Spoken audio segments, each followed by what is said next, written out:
Hey, what up, y'all? My name is Andru Defeye, a.k.a. the Gorilla Poet Laureate, a.k.a. the Hoodie God, a.k.a. Spittin' Quarantino, a.k.a. I wear my sunglasses indoors at night because my eyes are as sensitive as my heart is, y'all. And we are here for another episode of the Young Laureates interview series, and we have a bi-coastal banger for you tonight, y'all.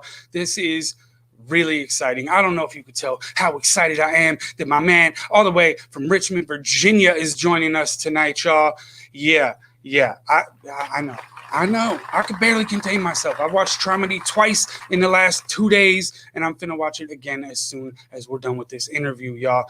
Before we get started into that directly, I want to give a shout out to all of our broadcast partners, 916 Inc., Zero Forbidden Goals, the Creation District, the Sacramento Bee, the Crocker Art Museum, and of course the Sacramento Poetry Salon, and all of you. At any time that you want, you can chime in the comments, leave a comment or a question for myself or our special guest tonight. And, we want to give a special shout out to the Sacramento Bee for the work they are doing around equity and the Equity Lab, Tipping Point, all of that. If you want to get involved, if you feel like there is a story in your community that is not being told and needs to be told, be an active part of the media, y'all. Visit that link down there at the Equity Lab.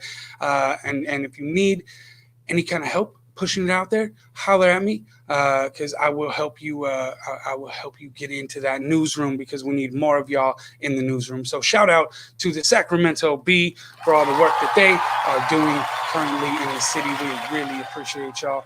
And now, without further ado, you know what I'm saying? Like, you didn't come here to listen to me pontificate. You know what I'm saying? You came here to get this poetry because it is National Poetry Month, and that is what we do at the Sacramento Poetry Salon. Make sure that you are following the Sacramento Poetry Salon, y'all. I'm gonna put it right. We'll put it right there. Yeah. We had a contest going with Operation Free Soul earlier this month. We got all kinds of poetry events going on all month long. So make sure you follow the Sacramento Poetry Salon, where we discuss all ideas, literary and otherwise, in the arts, y'all. So, all right. Now that we got the business out of the way, let's get into the fun, y'all.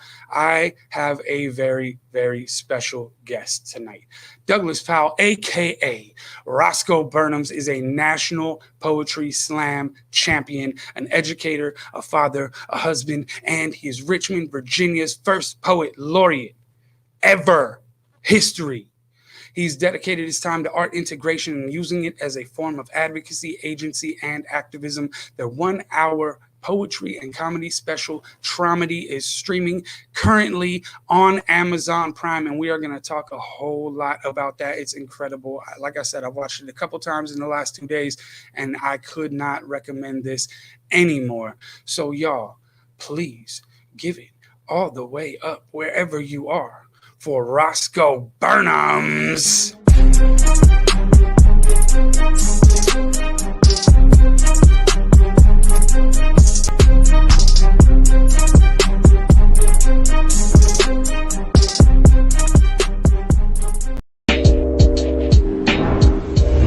The word for tonight is trauma. Somebody say trauma.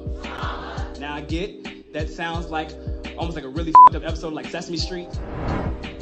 Today, we're brought to you by the letter T for trauma. T is for trauma, that's good enough for me. T is for trauma, cause me anxiety. Num num num num num. Me not eating cookies, me eating my feelings. I always say, if you can't laugh at the pain, what can you do with it?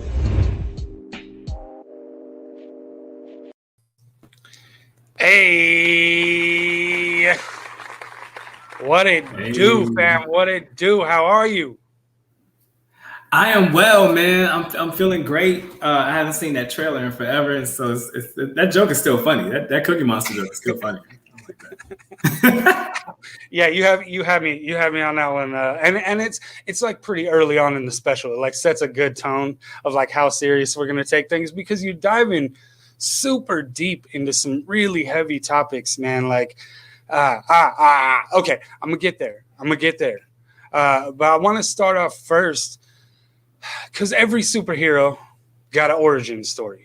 You know what I'm saying? So I definitely want to start at the beginning with the Roscoe Burnems origin story. Because you didn't just pop up and become Richmond, Virginia's first ever poet laureate. You've been grinding. You've been doing it for a long time. You've been killing the game. You're a national slam champion.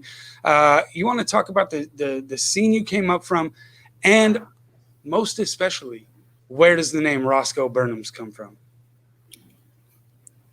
That is always everybody's like, wait, your name's not Roscoe. I have so many embarrassing stories about like people thinking that my name is really Roscoe Burnems. I was dating a girl for a few weeks, and she met me through poetry. She saw me perform, and we started kicking in. We were dating for a little bit, and then she had to sign me in. This is back when you still had to sign like a visitor's form when they brought you to their dorm, right? She went to Virginia VCU. So she's filling out the visitors form to bring me upstairs to her dorm, and I got to pull out my ID, and she sees that my ID says Douglas Powell, and she's like, "I'm sorry, who am I inviting back to my room? Who are you?" It was super embarrassing, yo. It just never came up. So Roscoe Burnems, man. Okay, so Roscoe was actually like a childhood nickname, not childhood, but like it was like 16, and this girl that I like started calling me Roscoe. It was like an inside joke between the two of us, which I don't really remember now. But she started calling me that while we were still at school, and so it just kind of stuck. And then the Burnems part is the most embarrassing part, actually. So I wanted to be a rapper. Right. And just for the record, I still got some bars, but like I just knew I was gonna be a rapper. So I was like, I need this like cool like stage name. And so I was using Roscoe, and then I was like, oh, I should throw Burnems on the end of it because I spit fire, right? I burn them. And so that's how that was born. And it was really corny when I look back on it, but all these a decade or more, 2 decades later, I'm still Roscoe, and I can't get rid of it. I tried going by Douglas for a while, and nobody would let me do it. No poets, no friends, nothing. Nobody would let me go back to Douglas. Well, once you're branded, you're like branded. Also, as far as a rap name goes, like Roscoe Burnems does sound like a member of the Dungeon family. You know what I mean? Yes, which is like I'm so obsessed. I was so obsessed with the Dungeon family, yo. Like that whole camp, I was invested, like super invested. I saw them as a collective out at South by a couple years ago. I'm just going to detour for just a second. I saw them as a collective, and you forget how many hits that group of people has together. That's all I'm gonna say. Right. Shout out to Dungeon. It's not just. It's not as far off as you think, because I have a poem that I'm going to share later. But like it's not just Outkast. Everybody thinks that it's Dungeon Family, the biggest thing to come out of it was Outkast, which I mean they may have been the biggest, but Sleepy and Goody Mob and oh my God, it was what's my man that did Watch for the Hook? CeeLo was out there too. CeeLo came out of Goody Mob. You know what I mean? Like that whole camp was putting out a lot of good artists. You know what I mean? People don't know this. Future, the rapper or whatever, he got his name from the Dungeon Family crew. Like he was super young in Atlanta as a young artist, and they're the ones that camp is who named him Future. Wow. Hip hop history right here on the Young Laureates interview series. Come on, y'all. We're coming out the gate with it. Get out of here. What is being named Richmond, Virginia's first ever poet laureate? Like, what does that mean to you? It was a huge honor. to be recognized for all the work that I've been putting in over the years. I got started in probably like around like '05, something like that, when I really was taking poetry like seriously and doing it and performing more often.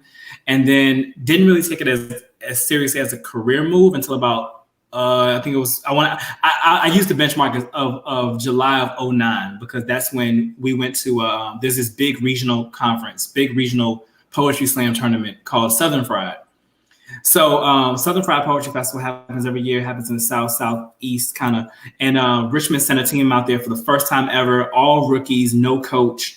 And we went out there and we made final stage and placed third.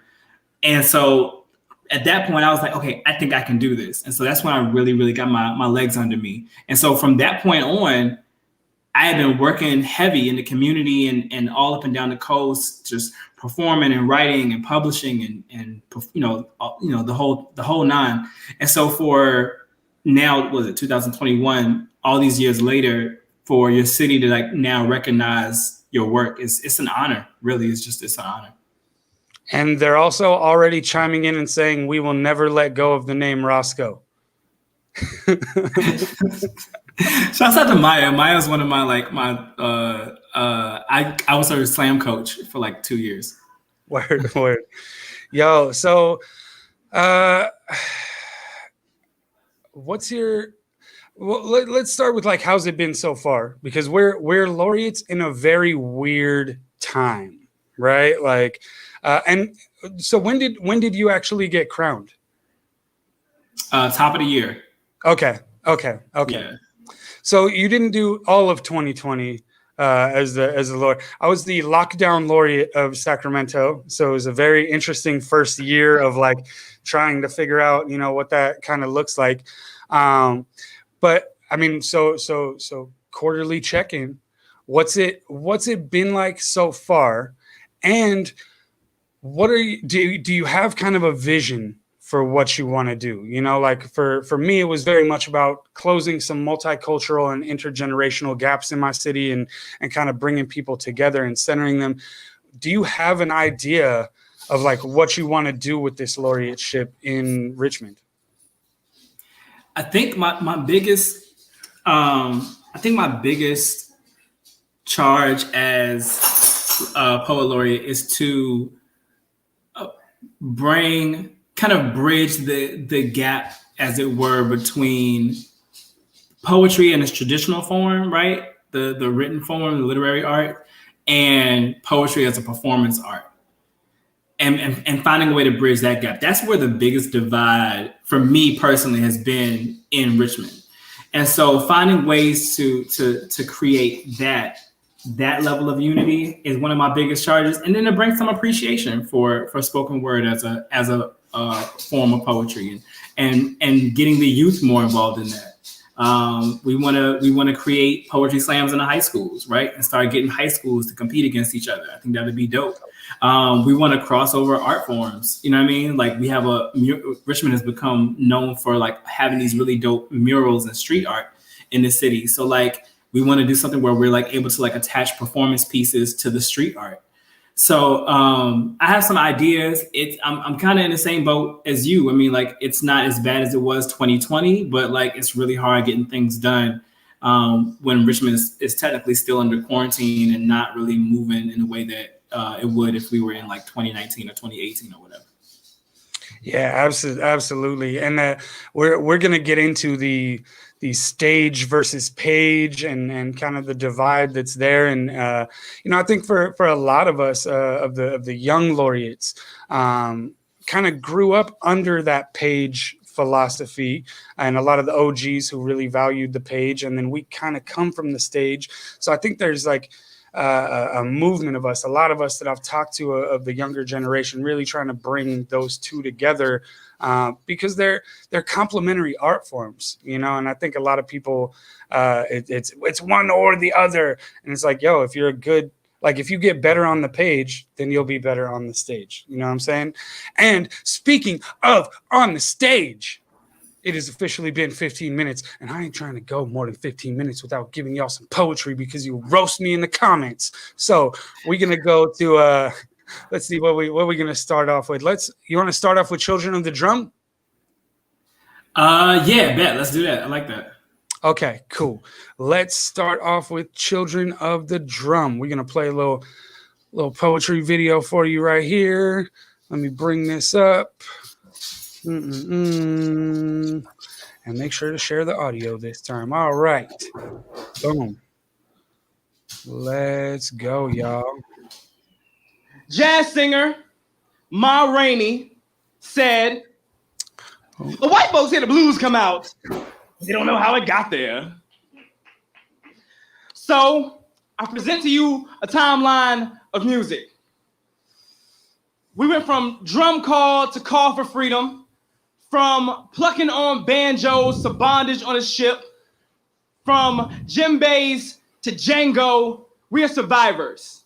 Here we are crashed like cymbals on the soil of tobacco, cotton, sharecropping fingers, coarse like their hair, coarse like the lashes on their back, coarse like their pain, harmonized in the key of trauma. Traumatized to the harm of being a minority, looking for the freedom notes, the slave song rebellion anthem mapping north like a Union soldier's bugle, singing a Negro spiritual like.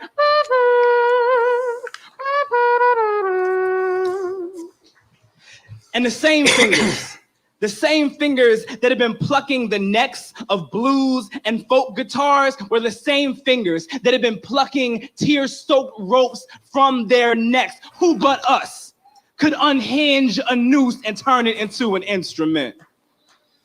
Go through hell and make gospel like fire, shut up in the bones of a burning cross and then baptize themselves in a colored fountain. Who but the Negro could fry up a Jim Crow and feed a nation revolution? To the symphony of the iron hand bigot called America, the pop of gunshots like police batons and snares, snare justice in the teeth of police dogs. Who but colored folk could find rhythm in a riot or make a Motown out of a march, put up a funkified soul fist for freedom, and then when the soul need a break beat, we bass boom and crack walls. We crack glass ceilings and crack babies getting born in a concrete existence, and the projects are getting built like mausoleums, and we're force-fed experimental drugs gone viral or viruses gone viral shit. Now we all trying to go viral for the views. We pump up the volume and the veins. Who but blacks could use needles to spin back the hands of time and scratch the surface of a broken history? Who but descendants of slaves, now only slaves to a rhythm, could take centuries full of suffering and make genres full of joy and rising sound like black notes on a white page, and they want to know how it got there?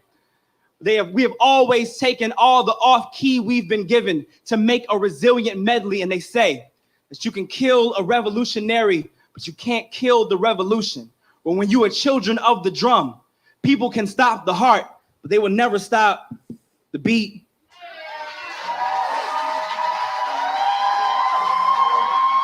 Make some noise if you enjoyed the feature.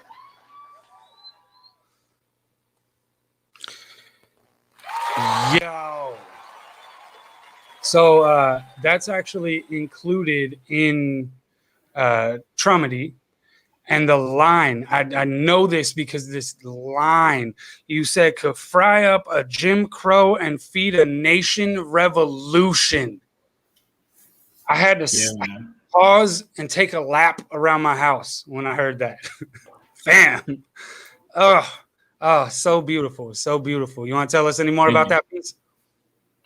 I wanted to, there was a couple of things I wanted to do artistically. So, first things first is I wanted to talk about the experience of Black people in America as it pertains to how we show up in entertainment and how we've always used music, especially to as benchmarks, right? Like musicians and artists and writers, poets included, have always been the historians of our plight in America, where we hear it, in Marvin Gaye's "What's Going On" and Billie Holiday's "Strange Fruit." Poets across generations have talked about the plight of Black Americans or Black people living in America. So I wanted to speak to that and kind of showcase this timeline of how we've always kind of done that. How we've always attached ourselves to art in order to talk about our pain and find resilience in our struggle through music and through art. So that was the first thing. And so and I wanted to branch out. I'm a very earth sign. I'm very much an earth sign.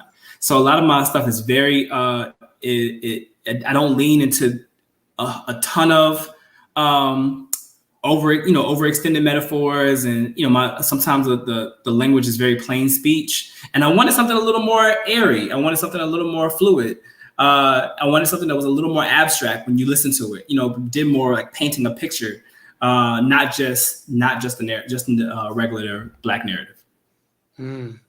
So powerful, so powerful. We're gonna hear a lot more from Roscoe throughout this hour, but I want to talk stage versus page. Probably the biggest conversation that's out there right now. We're constantly having it here in Sacramento.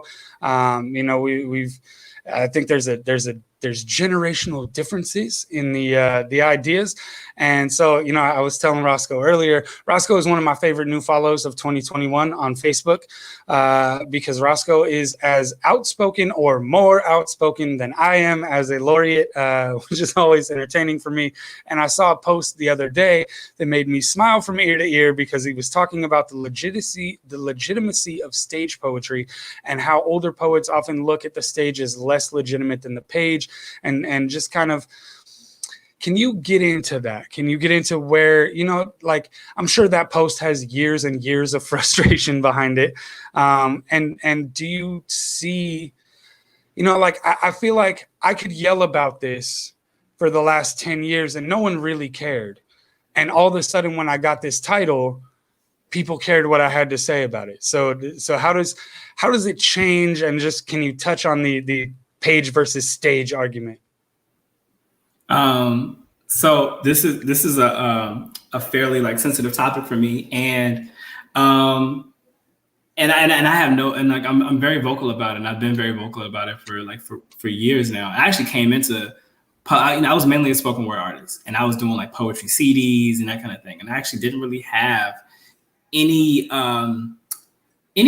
real motivation to release a book or start reaching out to literary magazines. I felt like it was a completely different world.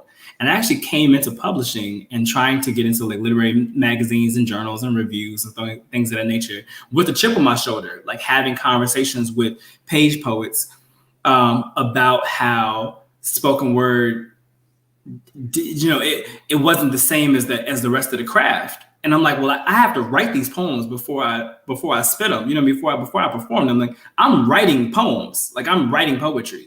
And they're like, oh, it's a different world. And, publishing is different, and trying to get into, you have to restructure everything that you do and I was like, okay. So then in 2018, I think, I was like, I'm going to get published in some journals. I'm going to get published in some journals. And I didn't really change the poems. The poems that I was spitting on stage, the poems that had helped me win slams, all that, these were the same poems I was submitting when I was reaching out to these magazines. And then, so my goal was 12. My goal was 12. I was like, okay, I'm gonna get published 12 times before the end of the year, but by the time the year is out, right? So one poem a month. And everybody was like, oh, that's a lofty goal. That's a lofty goal. You're gonna have to change everything about how you write.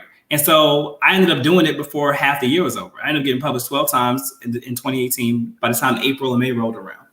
And I did it with a chip on my shoulder, and I did it to prove, I was like, look, at the end of the day, I'm a writer, right? At the end of the day, I'm a writer just like anybody else. I just happen to really love stage. I really love performing. I love a crowd. I love applause. I love that part of the art form.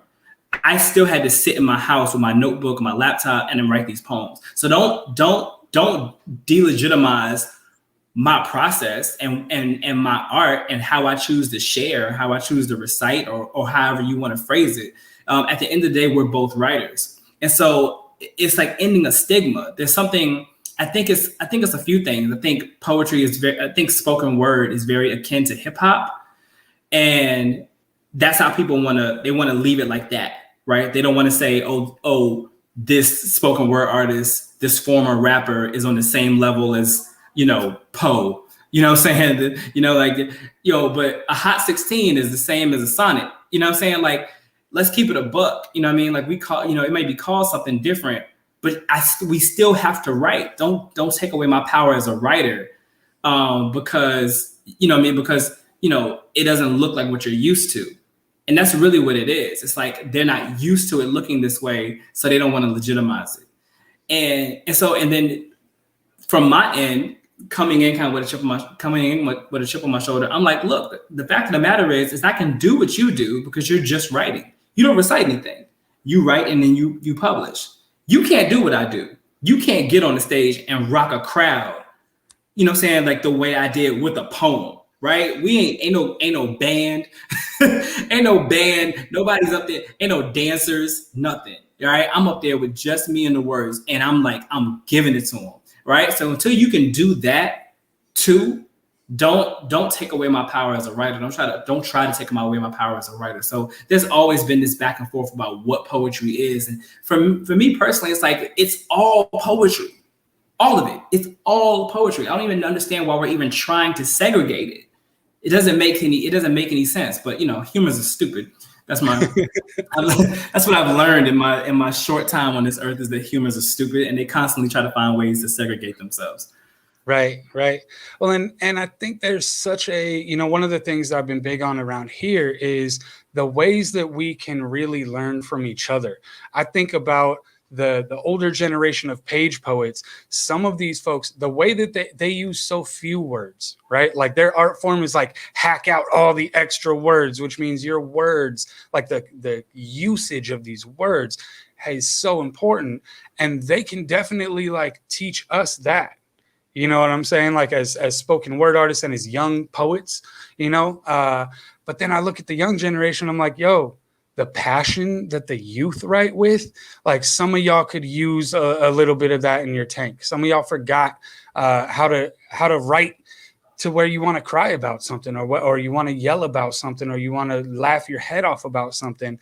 And then, it's funny because Leonard's one of our OGs here in the city, and he just chimed in and said, spoken word is the root. And like, to me, that it makes so much sense. When I'm teaching spoken word, we go back to oral history. Before written language, there was spoken word. There was slam poetry before there was page poetry, basically. You know what I mean? So really, really hyped to just hear those thoughts. And also that it's just like, I think a thing that's just happening generationally right now. I think we're kind of trying to navigate that as a whole, as society. And I think, when you're formatting something for the page, and there's a different eye that you kind of have to take to it than maybe something that you may have planned for stage. But even brevity is not lost on performance poetry, right? Like in slams at IWIPS, which is the International World Poetry Slam. At IWIPS, there's a 1 minute, 2 minute, 3 minute, and a 4 minute round, right? Like you have to learn how to write small, shorter pieces, how to get to your point, how to use fewer words, how to pack a lot of power in a short amount of time, to get through that whole thing in 1 minute, right? So like brevity isn't lost on spoken word, right? There are short spoken word pieces, there are long epics, you know what I mean? Like that all exists in the spoken word format. And it's just, it's brought to a stage, it's just a different platform, right? Like we're all writing the things, right? But it's just where you want to share your work. And I think that they can exist in both spaces. People have to realize they can exist in both spaces. Not everybody does, and that's okay too.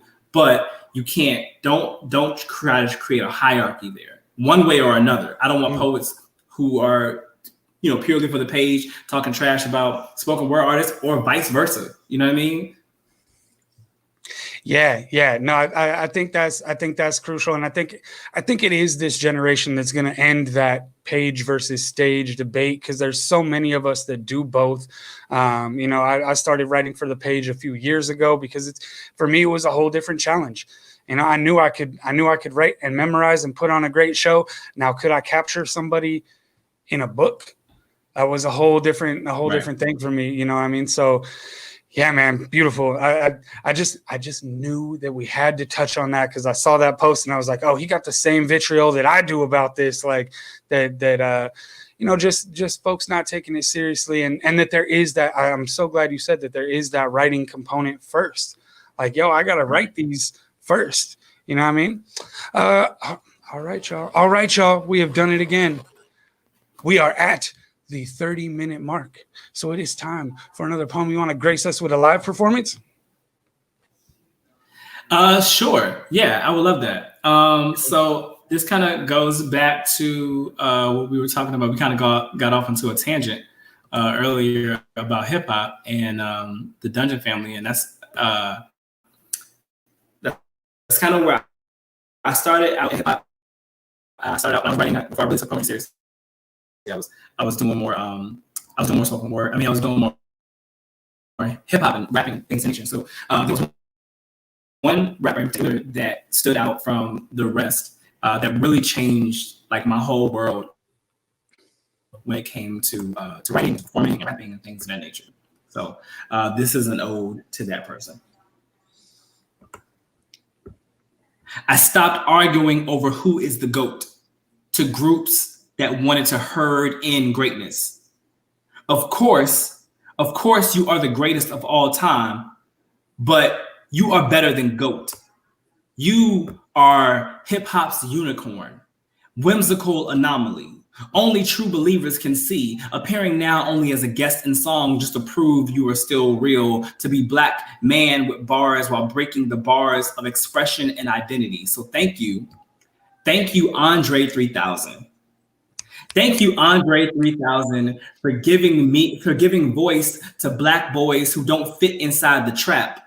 We're too bright colored for the block, too nigga for a White House, too eccentric for a more house. Another party black boy can't be stitched into hoods and baggy jeans or suit and tie or body bag and stereotype. Rather be turbans and wigs, camo, crochet jokes. I watch my brother bark out the latest DMX hits, break his teeth in the mirror, look at my reflection, and I attempted to snarl. But my reflection replied with a spolio malicious trumpet like a.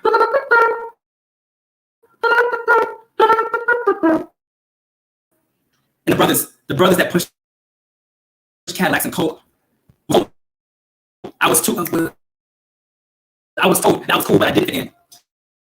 Didn't fit into the puzzle existence of thugs and dealers and niggas who carry the weight of society in their clips. And anytime I tried to skip dudes with detour me away from the corner and be like, yo, take everybody out to school. No, let me find you in these streets. And right there, yo, y'all see him right there? That's that smart nigga with the poems. He weird, but he aight though. I really fuck with him. And from a bass heavy Chevy would drop bombs.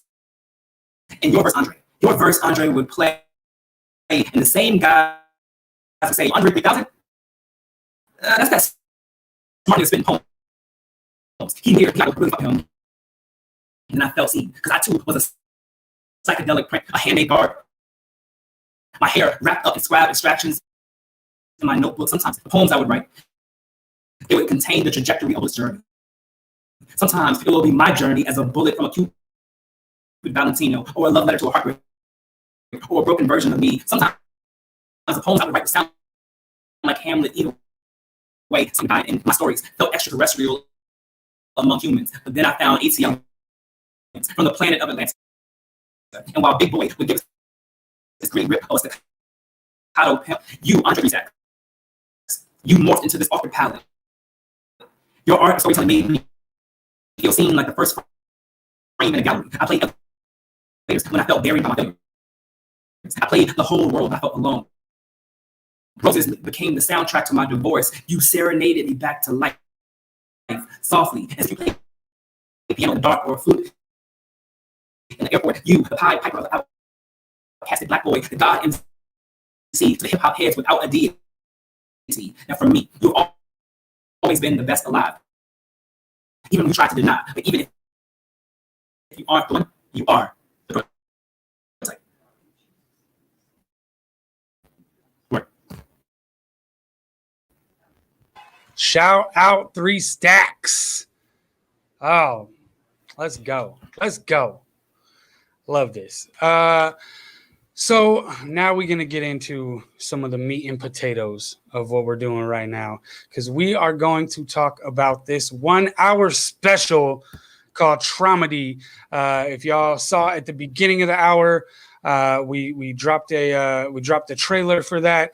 It is half comedy, like half stand-up, half poetry, and it flows one into the other in a way that I've never seen done before, and I have been out here. You know what I'm saying?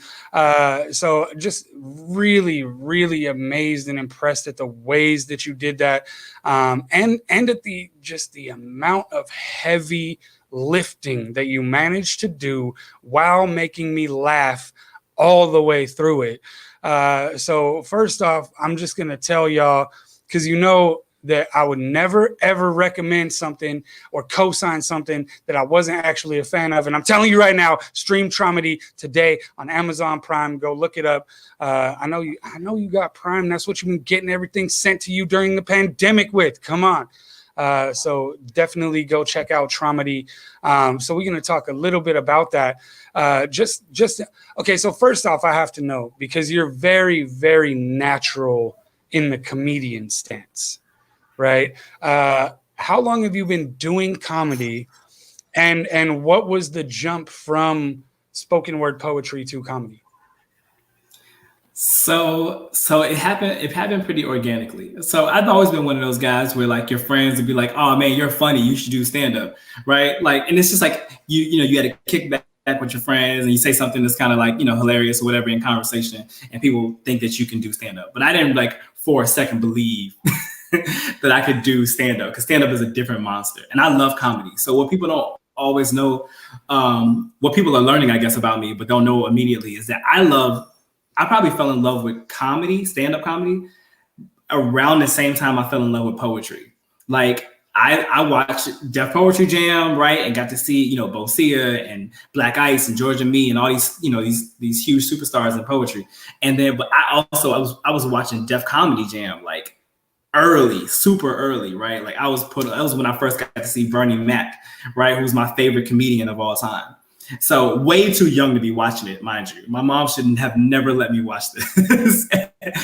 But I fell in love with it. I fell in love with the storytelling of it, right? They could take anything. They could take absolutely anything and make you laugh about it, right? And it wasn't just, it wasn't just the silly things that come up in conversation. It was race, it was depression, it was relationships, it was marriage, it was heartbreak, and they would navigate through it in such a way that you knew that this was a painful topic.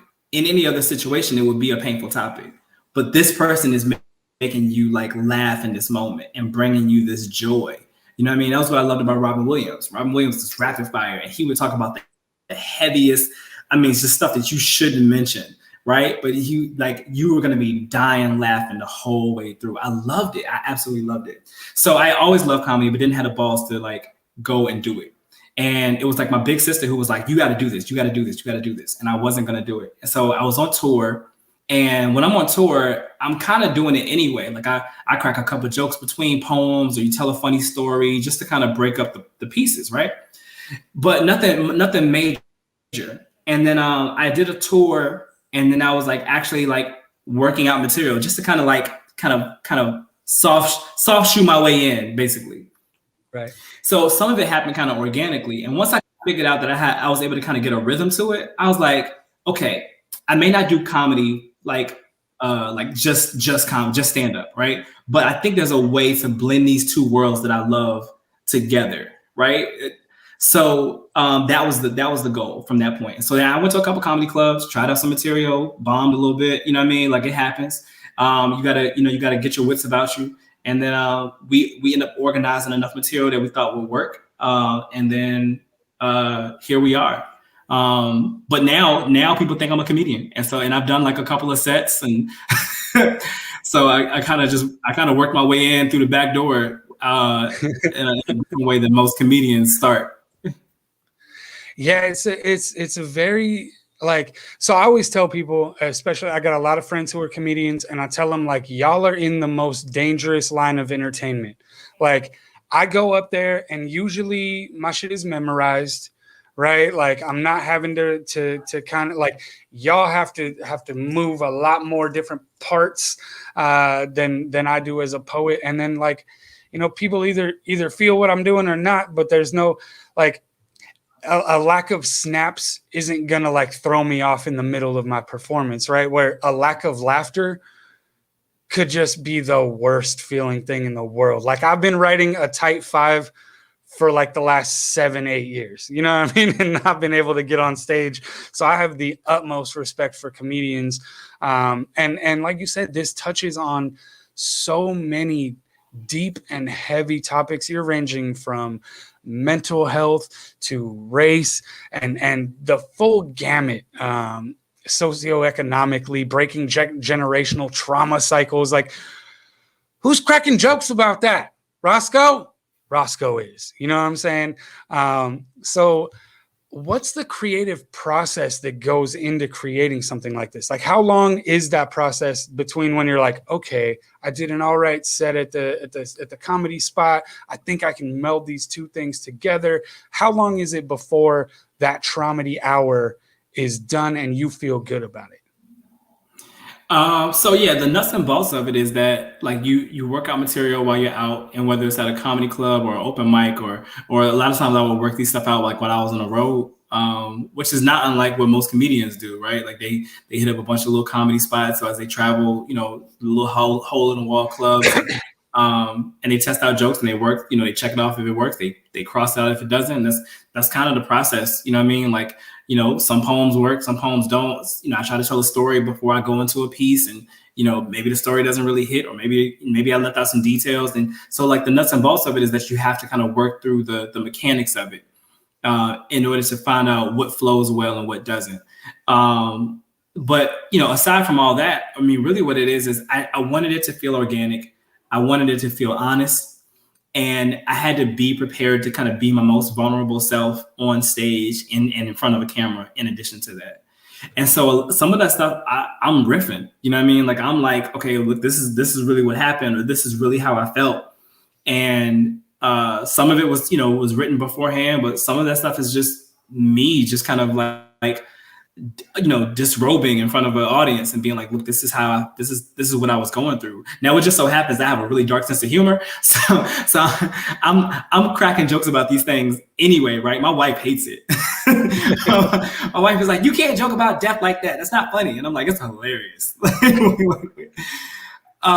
So some of it is my humor anyway. And so I was able to kind of, I was really grateful that it translated well on stage, because it could have went horrible. It could have went absolutely horrible. But that was the risk, and art is about risk. Well, it teams up really well. That dark sense of humor goes really well with it because you're addressing so many heavy things, and it's really like a nice transition at points where like you start telling these jokes and it's like, oh, that's like it's funny for him. I can tell it's funny for him. It makes me a little uncomfortable, and it's starting to address this topic. And then you just slide into a poem that like head-on collisions with that topic. Like, it's such a dope format. Like, so we talk about you know, and I just you know, this is what I thought about as I was watching it. You know, I got this from a poet friend of mine named Dre T, and we used to always talk about it, and something I hand to the young poets all the time is that you want to put the weight on the audience's shoulders while you're performing, but you don't want to leave it there. I never want people to leave heavier than they came in. How much of that kind of is what traumedy is like, yo, we're going to deal with all of the heavy shit in your life, and we're going to talk about all of it. And we're, like I said, you don't pull punches in your poetry about any of these topics. So how much of that is that balance of like keeping it light when you're dealing with heavy things? I think it's huge. I think just the concept of resilience alone is a huge staple in my work.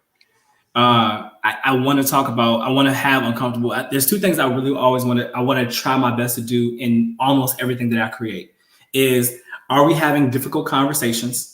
right? That's going to add something new to the conversation, right? So we're not just talking about race. We're going to talk about race in a very different way, and we're going to approach it from a different way or whatever, different angle.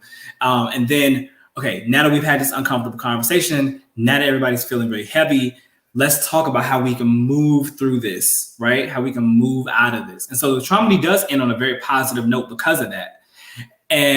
But I don't want it to take away from very necessary conversations, but I don't want to leave people there. You're right. To your point, I don't want to leave people in that space. I want people feeling good when they walk away from it. And it doesn't mean that you have to have all the answers, because when you're having difficult conversations, you may not be able to have all the answers right away, and that's okay.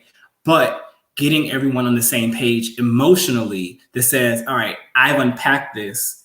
I know something needs to change. Now I want to start that journey for myself to start making whatever changes may be necessary in order to be a better version of myself after this. And Traumedy does such a great job of that. Like, I know it sounds right now like Roscoe like shot me a Venmo to like do a little like promotion for this. I promise he didn't. I promise I'm just that impressed. And if y'all know me, you know I don't give out this kind of like kudos and cosign very easily. You know what I mean? Like, just really well done. As someone who like, you know, I use a lot of comedy in my poetry, and just seeing the ways that you really melded these two things together is incredible.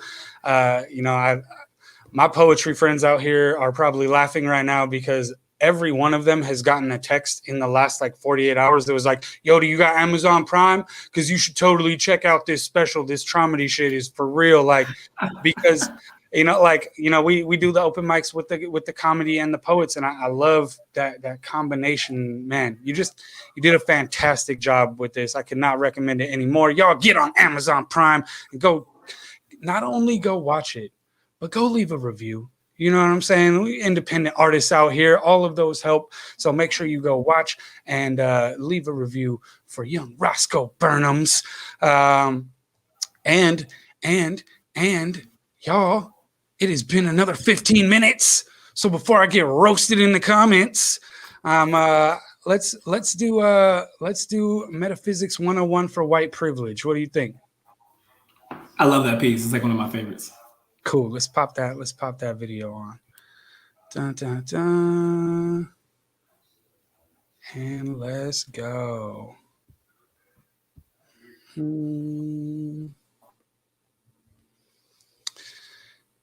And anything you want to tell us about this piece before we start? I really hope that what people walk away from is a better understanding about what privilege means in America, particularly when we're having conversations about race. Beautiful, beautiful, beautiful. Let's get it, y'all.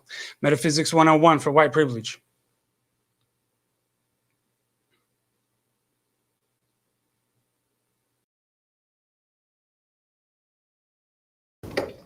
Metaphysics. Come on. 101 for white privilege. Oh shit. Come on. Let's go. If a tree falls in the forest and the people in the forest claim not to hear it, did it make a sound? What if that tree was rosewood burning? What if that tree were a dark shade of brown? Would it matter then? Or are you one of those all trees matter type of people? What if that tree didn't just fall?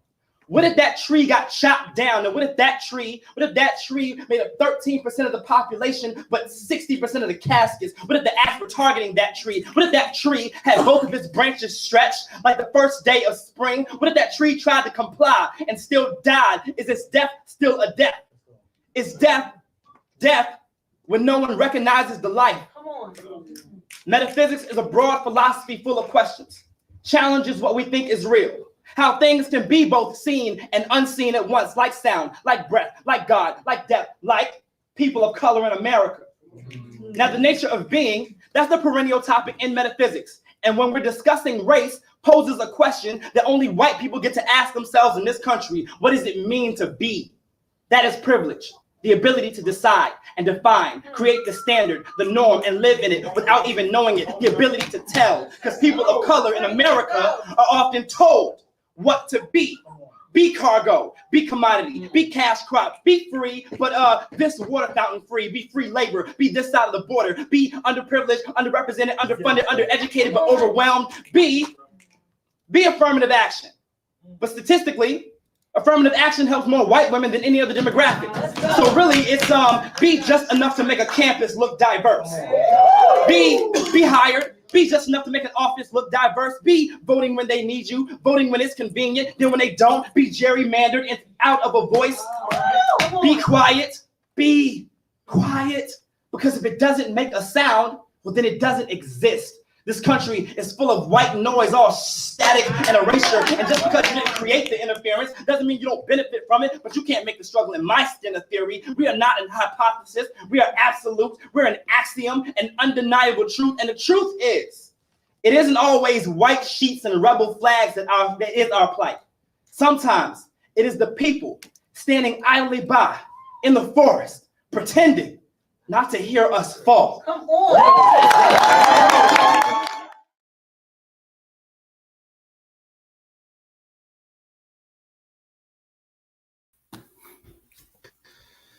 Wow. Fam. That need, like, I feel like every white person at like age, I don't know, 10, like we need to just hand that out as required reading material. You know what I'm saying? Yeah, man. And then Georgina chiming in, all static and erasure. That was the line that got me too. Also, y'all tune in because Georgina Marie, the Poet Laureate of Lake County, is going to be joining us on Thursday. So it's good to see her in the comments as well. So I want to take the last little bit of this interview and just talk writing tips, right? Like everyone's kind of got their own process. And I know a lot of people, because it's National Poetry Month, they might be dabbling for the first time in writing poetry. You know, I learned last week, I was talking to one of our 2 youth poet laureates out here, Cloudy, and she was telling me she writes a line of poetry a day, just a line. And then some days, like when she like got it in her to write, it'll be like, let me go through this note and figure out which one of these lines I'm going to like build off of, you know what I mean? And I thought that was a really, really dope process. You know, because for me, like I'm more of like, I will sit down and write and stare at this computer for an hour a day, even if nothing comes out and I'm miserable and banging my head the whole time. And I was like, yo, this is a way more aligned way of writing.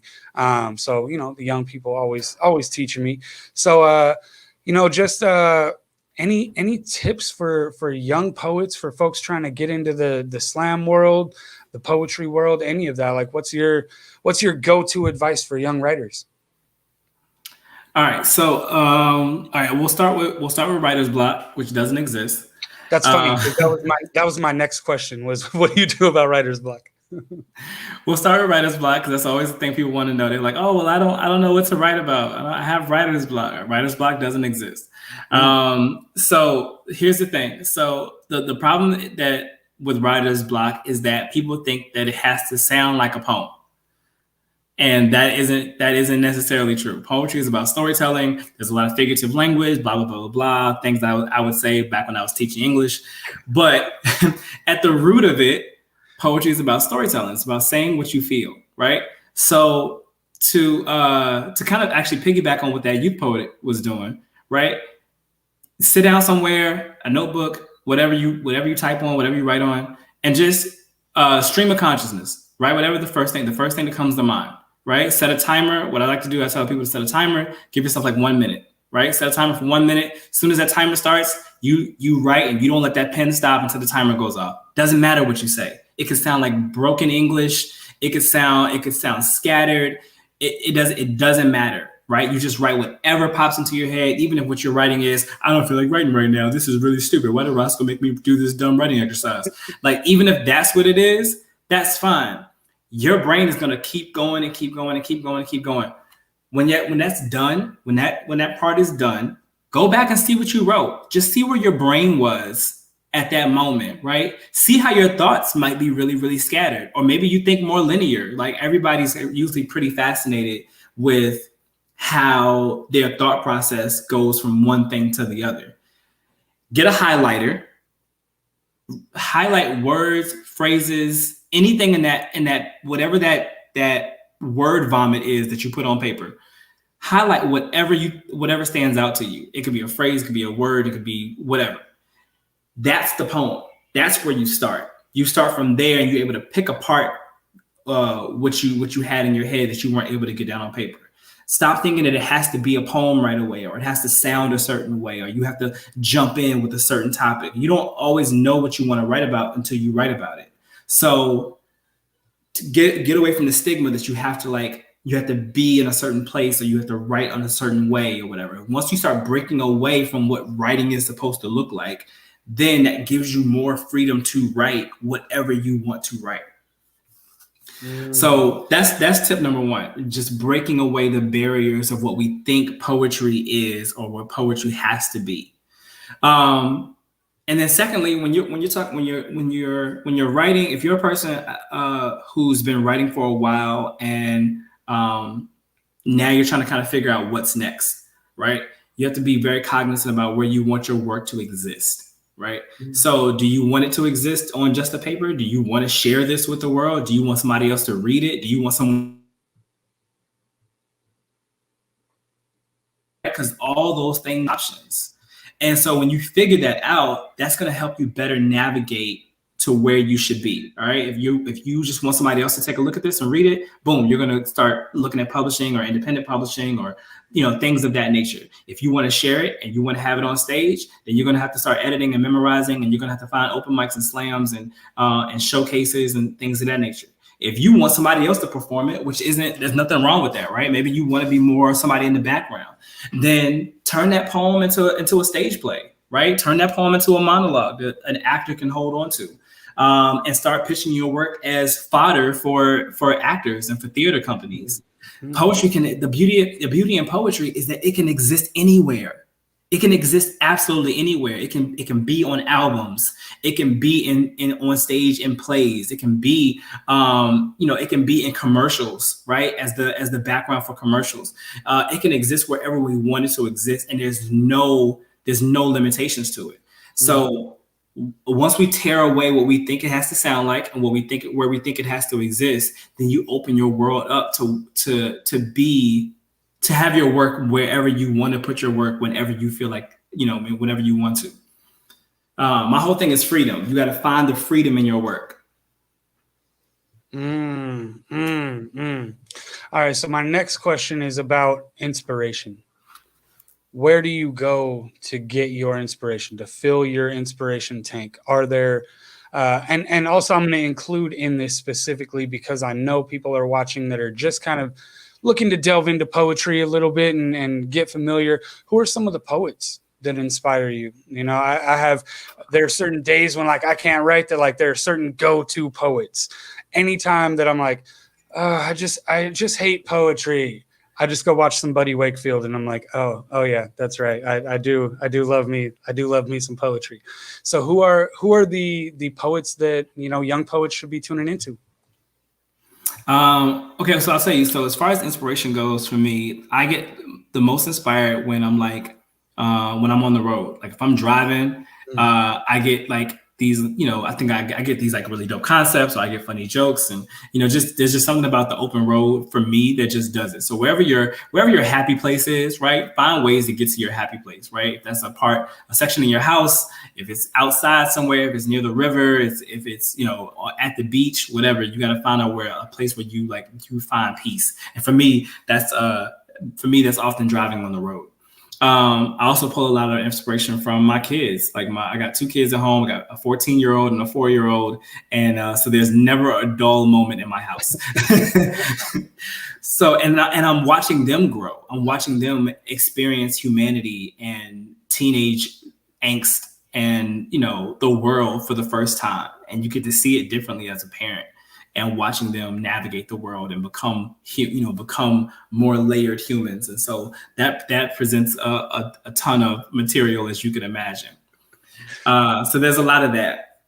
So poets that inspire me. So I'll say one poet who's probably had the largest impact in my early career is a poet named 13 of Nazareth, who is a poet out of Norfolk, like the Virginia area or whatever, now the DC, Virginia area.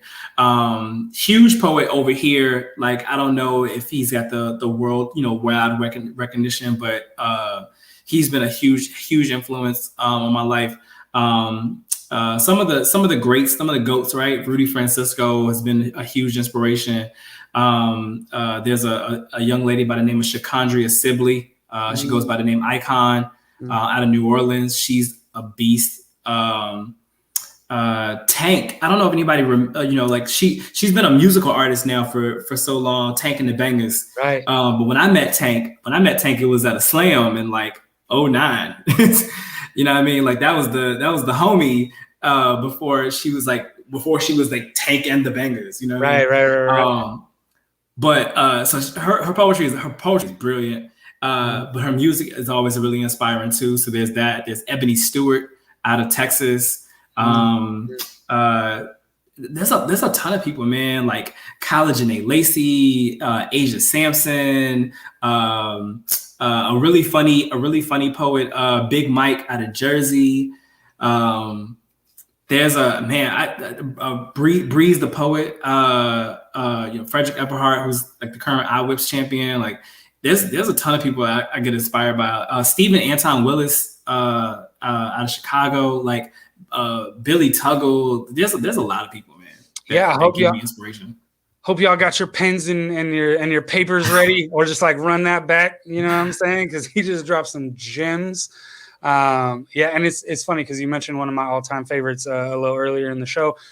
Georgia Mee is just one of my favorite performers. That's the queen. Like, that's the big homie right there. So what is next for Roscoe Burnems? What's coming up? What are you working on?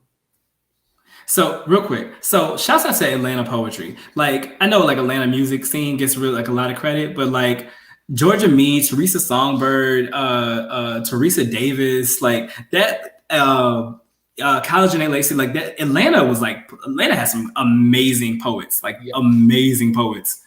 and I feel like also, I always say about the Atlanta music scene, I went down to Atlanta. I did an open mic where the DJ from the radio station was the DJ at the open mic, and the way that folks supported each other and were just kind of in tune with each other. You watched Atlanta came up as a city.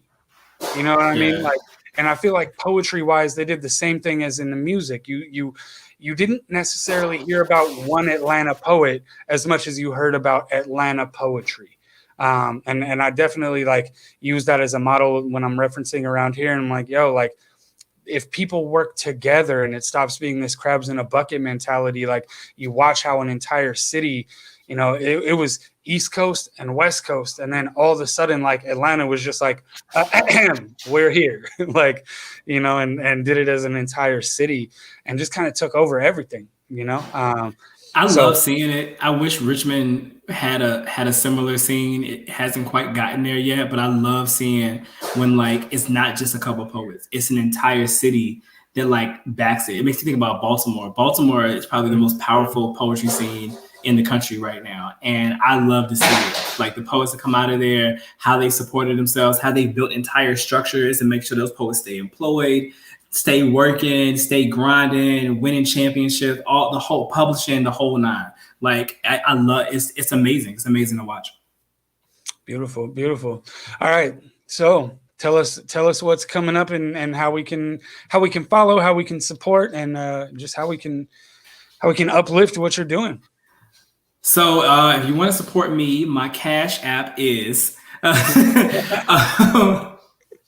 no, but look, watch Traumedy. I'm really proud of that. I'm proud of that work. It's my greatest work to date. It's really necessary, and it's the first of its kind. Like nobody's kind of put this on nobody's taken what we do and put it on this major streaming platform, and nobody's done it in a way that combines comedy with spoken word in the way that I'm doing it. So I'm really, really proud to kind of broken this barrier for what poetry can look like. So watch Traumedy. That's the easiest way to support me. From there, man, just be on the lookout. I'm Roscoe Burnems on all social media, so I'm pretty easy to find. There's not a lot of Roscoe Burnems is floating around on the internet, so I'm really easy to Google. I have some things coming up, man. Like I want to do another set. It may not be an hour, but I want to do it like around fatherhood and parenting and share some of those stories as well. And I want to start, building more platforms for artists. So that's probably one of my main goals right now. Like, I'm doing okay for myself, but I know there's a lot of poets who are still trying to get their foot in the door, right? So it's like, well, how do we make that an easier journey for them? So I want to build more platforms, and so yeah, just follow me on all the socials and things of that nature, and look out for what I'm doing, and share it. If you like it, share it. And it is a great follow. Again, Roscoe is one of my favorite follows of 2021. I never know what the take is going to be, but I know it's always going to be hot. You know what I'm saying? That's what I love about you, brother. I'm pretty opinionated, and I don't really hold too much back. And I think that's important. I definitely had folks early on that were like, yo, you're a public figure now, so you have to kind of like tone it down, which was weird for me because I'm like, y'all know that I've been in rap for like 15 years, right? Like I've been a public figure. Y'all just caught on. But yeah, it's definitely it's really nice to hear that uncensored voice. Nothing about what you got going on over there says tone it down. Nothing about like, the swag, the hat, the glasses, the shirt, you got this, like nothing about you says I tone things down. See, and you I love can pick that up. Why can't they pick that up? Bro, I'm walking around with like sarcastic things all over my shirts. I wear buttons on my hat. Like I'm seen a million miles away. Nothing about me says I tone things down. Well, and I think it's so important that, like one of the conversations that I've been having, especially since the social justice uprisings last year, was just the importance of poets being in these spaces. We're supposed to be the tellers of hard truth. We're supposed to be leading these hard conversations through the arts. When you looked at Sacramento, again, there was a very generational divide. And then when the uprisings happened, who was leading everything out here was the young poets. That's who ended up on the megaphone. That's who should have ended up on the megaphone. It was so beautiful to see. So that's another part of what I love about this generation of young laureates is like, there isn't this like, yo, we're laureates now, so we must act as laureates act and speak as laureates speak. It's like, nah, we have these platforms, and now we have a bigger platform for what it is that the work we were doing before that platform showed up anyways. You know what I mean? So I'm always going to be in your comments being like, yep, go harder. Yep, say that. Now put some grease on it. Yeah. So I'll always be that dude. I love it. So yeah, anything we about to wrap up? Anything you want to leave the people with? And I will ask for another performance as we close up. But before that, anything you want to leave? Okay, cool.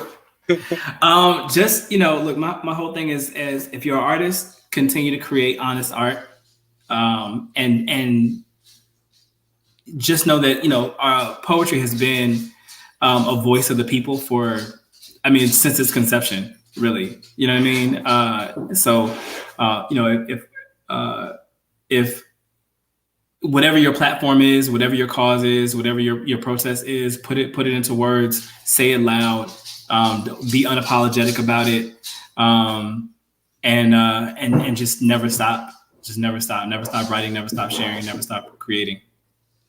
Amen. Amen. Amen. So you want to take us out on one last piece? I feel bad. I was gonna end with something really, really heavy, but now I don't want to. So I'm gonna pick something different. I'm gonna pick something different because I don't want to end with something that heavy. but I had this whole like theme of like social justice, and so I wanted to, so I guess I'll stick with that. And now I'm trying to find the poem. So you know what? I'll tell you what. I won't do that. We'll do something. We'll just do an oldie but goodie. Which is I think this piece is also featured in Traumedy. So that if people want to see a more performed version of it, then they can get it when they watch it. But this piece is "I Kiss My Son." I love this piece.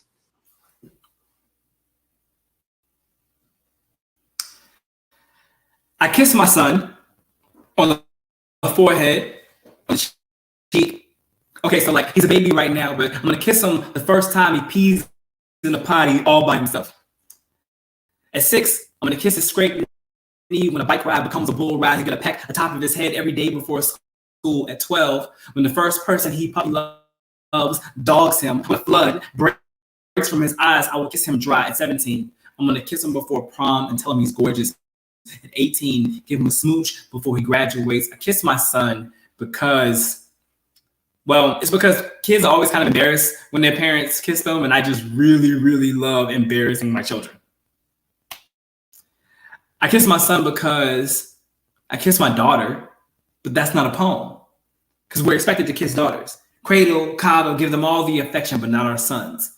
No, we punch our sons in the shoulder, in the chest. You man up, you go hard, you be a stone, a wall, but not like Stonewall Rebellion 1969, because that would be gay. You know how fathers are so scared for their sons to be gay, to be anything different than their assumptions, because we are lied to. We are lied to. We are lied to and told that gay means sensitive, that sensitive means soft, or that soft means feminine, or that feminine means weak. Fathers are expected to chisel their sons into gargoyles, these sculptured monsters, and make concrete of their sexuality, make concrete of their emotions, leave their emotions a fluid, forgotten center. I kiss my son because my mother couldn't kiss me, because my mom had to be a dad. I kiss my son because my dad was never around to kiss me or hug me or tell me I'm beautiful. Not that he would have anyway. He comes from a time where manliness was cut from affection, and patriarchy has always pulled the strings, making men these hyper-masculine marionettes who boulder their fists and grab their crotch and try to puppeteer women. Masculinity, so fragile, but held in the hands of men who only crush and violate. Not my son.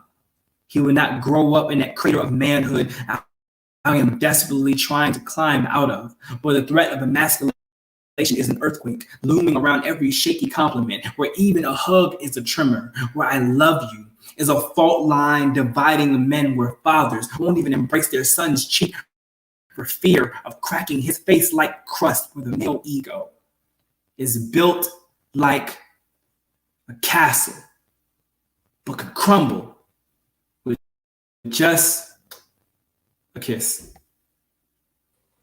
Word. Yo, and I also got to point out that Roscoe got an amazing TED Talk going on all around toxic masculinity that you can find on YouTube as well. I sent the Traumedy special, the trailer, to a homie of mine who was like, I know this guy. Did he give a TED Talk on toxic masculinity? So that talk is out there as well. And just so important, man. We talk all the time over here with the homies about how important it is that we telling each other that we love each other. You know what I'm saying? Dudes, don't be